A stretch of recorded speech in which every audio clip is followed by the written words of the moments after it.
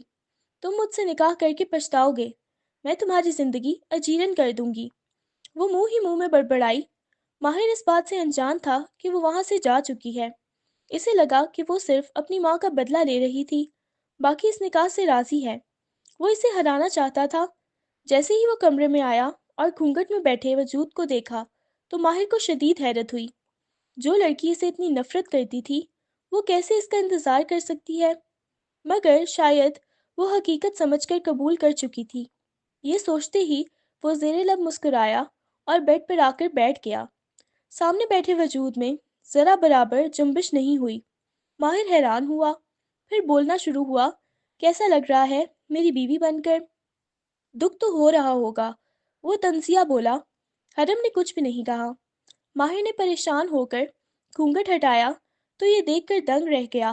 وہاں ملازمہ بے ہوشی کی حالت میں بندھی بیٹھی تھی اور وہ لڑکی وہاں سے جا چکی تھی۔ وہ فوراً باہر کی طرف بھاگا، گارڈز کو بلایا اور ان پر چلانے لگا، مگر یہ وقت چلانے کا نہیں بلکہ حرم کو ڈھونڈنے کا تھا تاکہ وہ زیادہ دور نہ نکل جائے۔ وہ فوراً گاڑی میں بیٹھا اور تیز رفتاری سے گاڑی دوڑانے لگا۔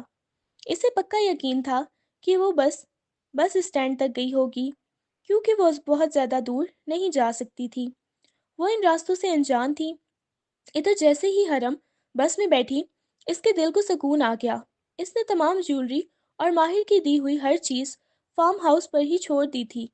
اب وہ جا کر بھی اسے نہیں ڈھونڈ سکتا تھا۔ ٹکٹ دو، کنڈکٹر نے کھوئی ہوئی حرم کے سامنے ہاتھ لہرایا تو وہ گھبرا گئی اور فوراً اپنے سونے کی انگوٹھی اتار کر دے دی۔ اسے دیکھ کر کنڈکٹر نے حیران ہو کر اسے دیکھا، پھر خاموشی سے آگے بڑھ گیا، کہیں بس ڈرائیور کو پتہ نہ چل جائے اور وہ اس سے چھین ہی نہ لے۔ اتنی قیمتی انگوٹھی دیکھ کر اس کے منہ میں پانی آ گیا تھا۔ حرم جلد از جلد یہاں سے نکلنا چاہتی تھی۔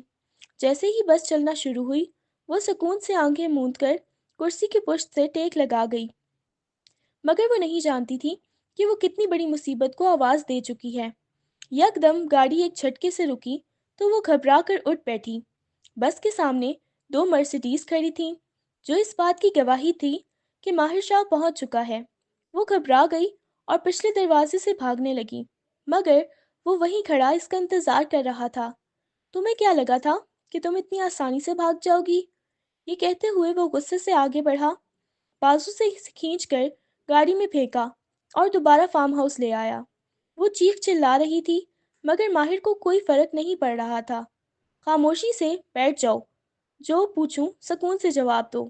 اگر تمہارا یہ چیخنا چلانا کسی تیسرے شخص کے لیے ہے تو میں ابھی کھڑے کے کھڑے تمہیں طلاق دے دوں گا، اور اگر تم اپنی ماں کی وجہ سے یہ سب کر رہی ہو تو پہلے سچ جان لو، پھر تمہیں بھی اپنی ماں سے نفرت ہو جائے گی۔ وہ دانت پیستے ہوئے بولا۔ حرم ڈرتے ہوئے خاموشی سے صوفے پر جا بیٹھی۔ وہ اس کے سامنے کرسی گھسیٹ کر بیٹھ گیا۔ پہلی بار وہ پورے حق کے ساتھ اس کے سامنے بیٹھا تھا۔ وہ گھبرا گئی تھی، اس سے کچھ بولا نہیں جا رہا تھا۔ پوچھو جو پوچھنا ہے، آج میں تمہیں سب بتاؤں گا، وہ غصے سے بولا۔ آخر میری ماں نے ایسا کیا کیا تھا کہ ان کا نام لینا بھی گناہ سمجھا جاتا ہے؟ وہ جیسے پھٹ پڑی تھی، ایک کے بعد ایک سوال پوچھتی رہی۔ ماہر نے ٹھنڈی آہ بھری اور ایک نکاح نامہ اس کے سامنے رکھ دیا۔ اسے دیکھ کر وہ حیران رہ گئی۔ اصل میں بی جان اپنی بھانجی سے بہت محبت کرتی تھی۔ وہ بن ماں کی بچی تھی۔ تھوڑی سی خامیاں تو اس میں تھیں اور وہ زیادہ عرصہ دوسرے ملک میں رہی تھی تو سب نے ان خامیوں کو قبول کر لیا۔ بی جان اس کا بہت خیال رکھتی تھیں۔ تم پیدا ہوئی تو چاچو اور چاچی کے درمیان لڑائیاں شروع ہو گئیں۔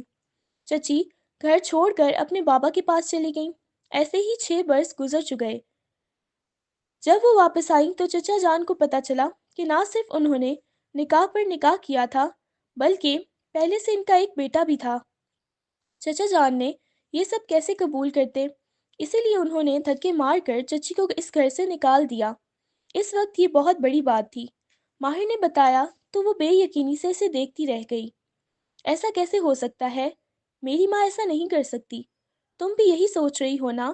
میں بھی یہی سوچتا تھا، مگر مغرب کے ماحول نے ان پر بہت برا اثر ڈالا تھا۔ وہ باپ کی دھمکیوں سے ڈر کر نکاح پر راضی ہو گئی تھیں، مگر کبھی اس رشتے کو دل سے نہیں نبھایا۔ میں اس بارے میں مزید کچھ نہیں کہہ سکتا۔ ماہر بے بسی سے رخ پھیر گیا، جب کہ وہ منہ کھولے بیٹھی رہ گئی۔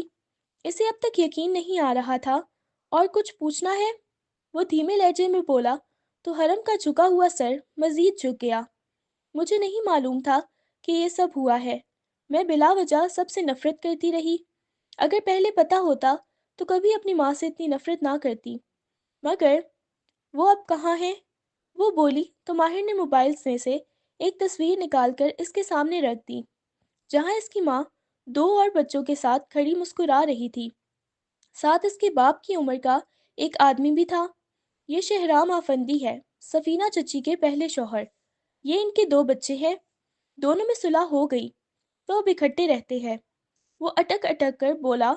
اسے سمجھ نہیں آ رہی تھی کہ وہ کیا کہے، یا وہ ان کے رشتے کو ہی نہیں سمجھ پا رہا تھا۔ میں معذرت چاہتی ہوں، مجھے یہ سب معلوم نہیں تھا۔ وہ ایک بار پھر شرمندہ ہوتے ہوئے بولی تو ماہر نے نفی میں سر ہلا دیا۔ کوئی بات نہیں، وہ مسکرا رہا تھا۔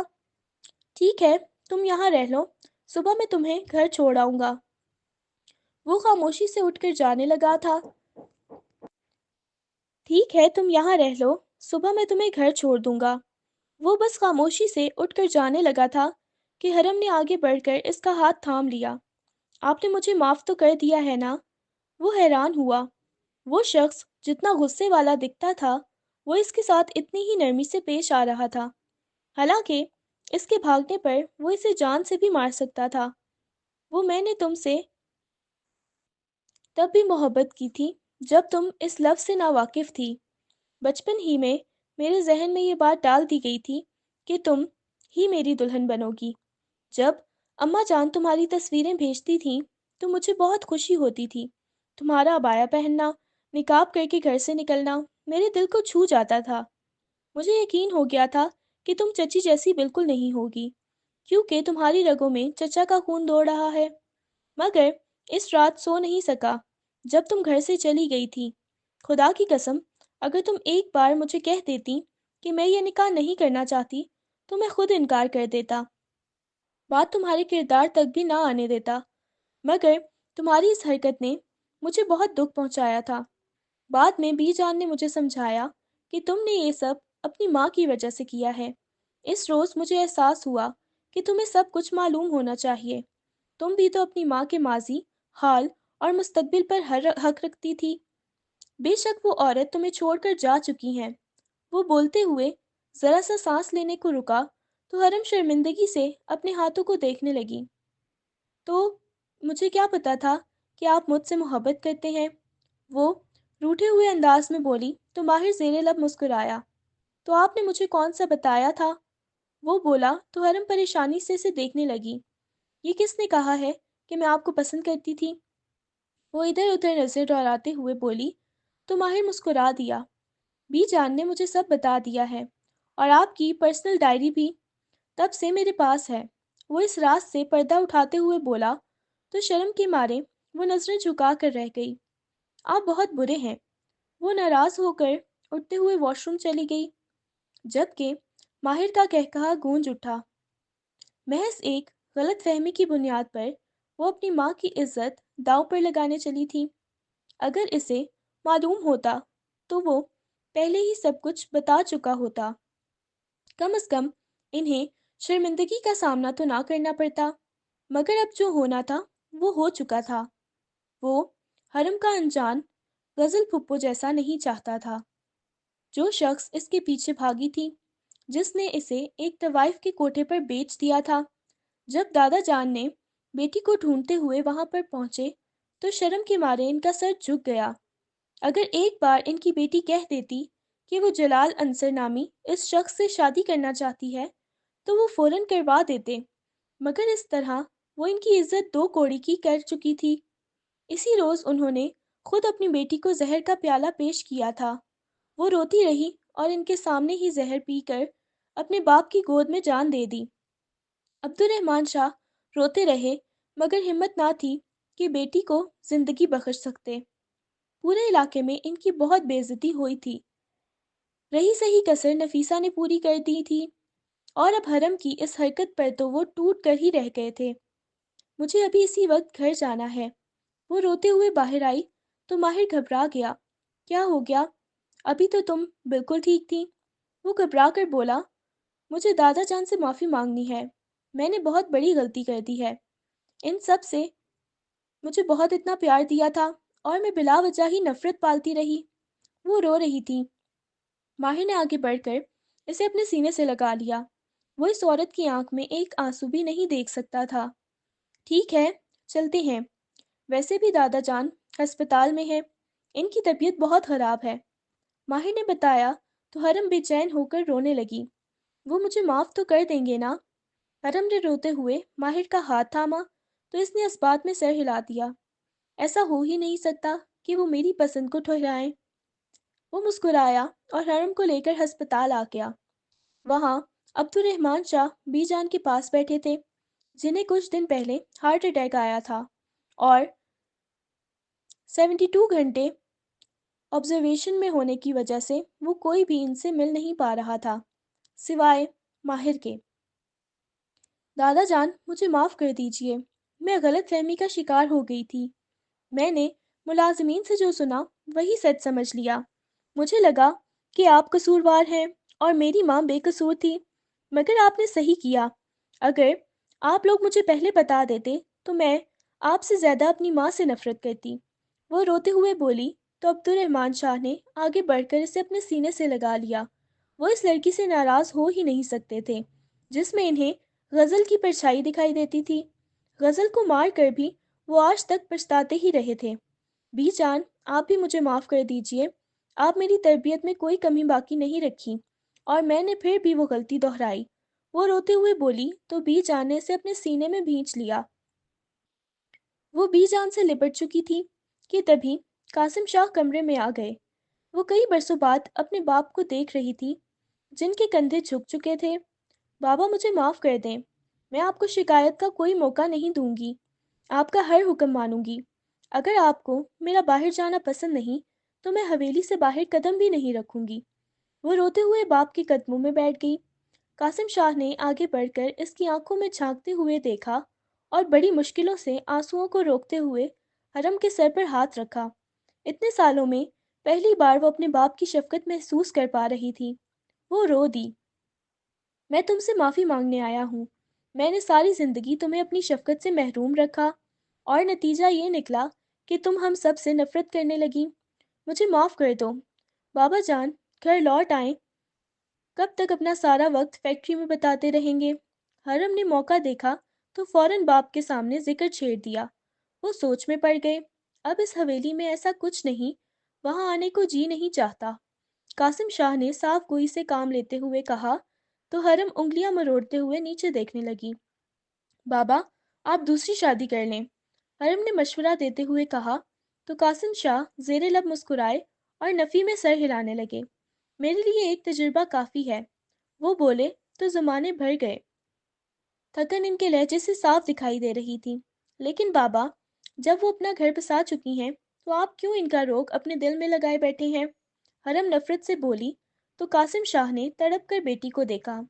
وہ اسی دن سے ڈرتے تھے کہ جب ان کی بیٹی ان کی سابقہ بیوی کا نام اتنی نفرت سے لینے لگے کہ وہ احترام بھول جائے جو ایک بیٹی اپنی ماں کا کرتی ہے۔ یہی وجہ تھی کہ وہ ہمیشہ نفیسہ بیگم کے ذکر سے چڑ جاتے تھے۔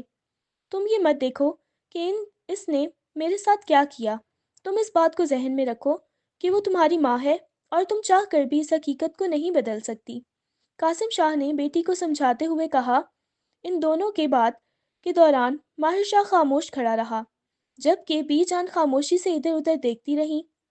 میں انہیں پسند نہیں کرتی، اگر آپ ان کی وجہ سے اپنی زندگی برباد کرنا چاہتے ہیں تو میں ایسا نہیں ہونے دوں گی۔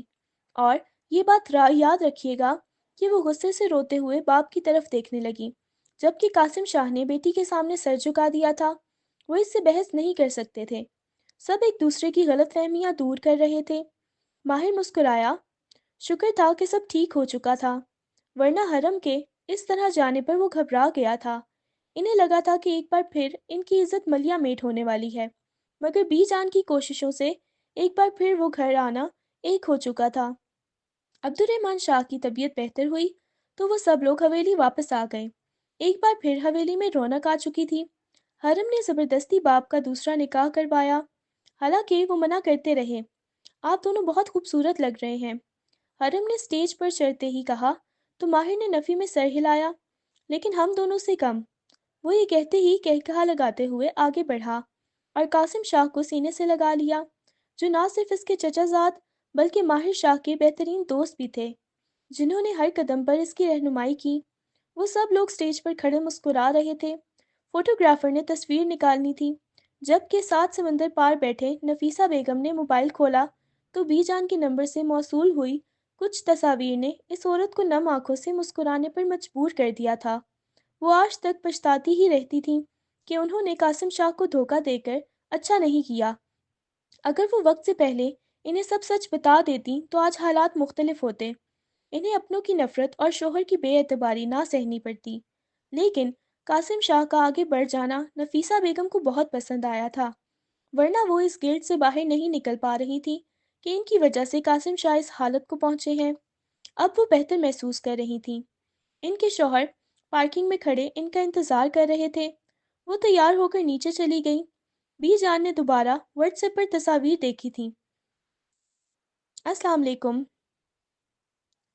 کے ریاکشن دیکھ کر وہ مسکرائیں۔ انہوں نے نفیسہ کے اچھے نصیب کی دعا کی تھی، وہ ہمیشہ سے کرتی آئی تھیں، اور حرم کو خوش دیکھ کر بی جان کو لگا کہ انہوں نے اپنا فرض پورا کر دیا ہے، ورنہ وہ ہمیشہ ڈرتی تھی کہ حرم ماں والی غلطی نہ کر بیٹھے۔ اسی وجہ سے اس پر بے جا پابندیاں لگائی جاتی رہیں۔ بی جان نے آگے بڑھ کر دونوں کی نظر اتاری اور پاس کھڑی ملازمہ کو تھما دی۔ وہ بہت خوش تھیں۔ بہت عرصے بعد حویلی میں کوئی خوشی آئی تھی۔ اس موقع پر بھی انہوں نے نفیسہ کو بہت یاد کیا تھا۔